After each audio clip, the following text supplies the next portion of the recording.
It comes from a subreddit user.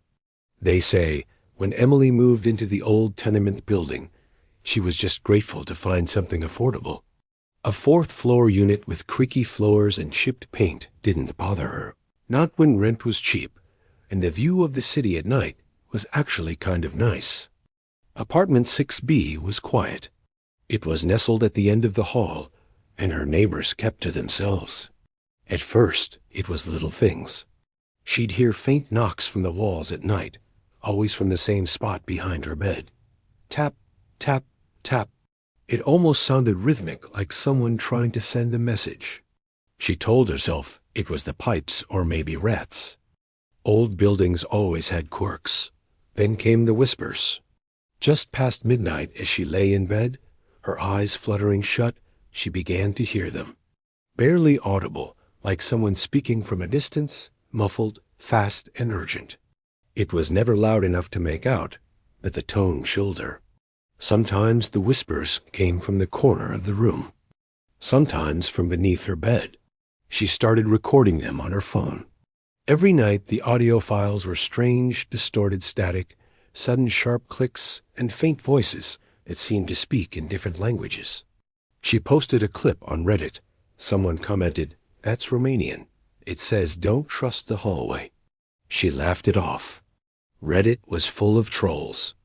But then the hallway began to change. One night as she got home from work, the corridor outside her apartment seemed longer. She stopped midway and looked back. The lights behind her flickered one by one, from the elevator all the way to her door. Then silence.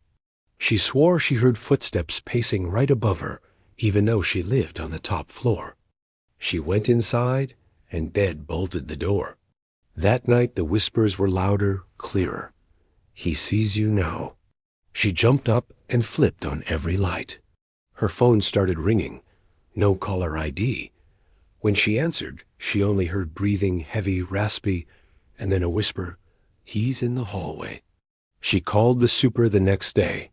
He looked pale when she mentioned the strange things happening in 6B. "You sure you're in 6B?" he asked. "Yes. Why?" "That apartment's been empty for 3 years." Emily blinked. "What are you talking about?" "I've lived there 2 months." The super pulled out a clipboard and showed her the registry. Her name was listed under 6D, across the hall. He walked her up. The door to 6D was hers. Same furniture, same plants, same everything. Except the hallway outside was different. The paint was less cracked. The lights were steady, and the air didn't feel cold anymore. She turned to 6B across the hall. The door was boarded shut, sealed with rusted nails and yellowed police tape. "Someone was murdered in there," he whispered. "A girl, about your age." She complained about voices and seeing shadows. Then one night she was found inside, doors locked, windows sealed.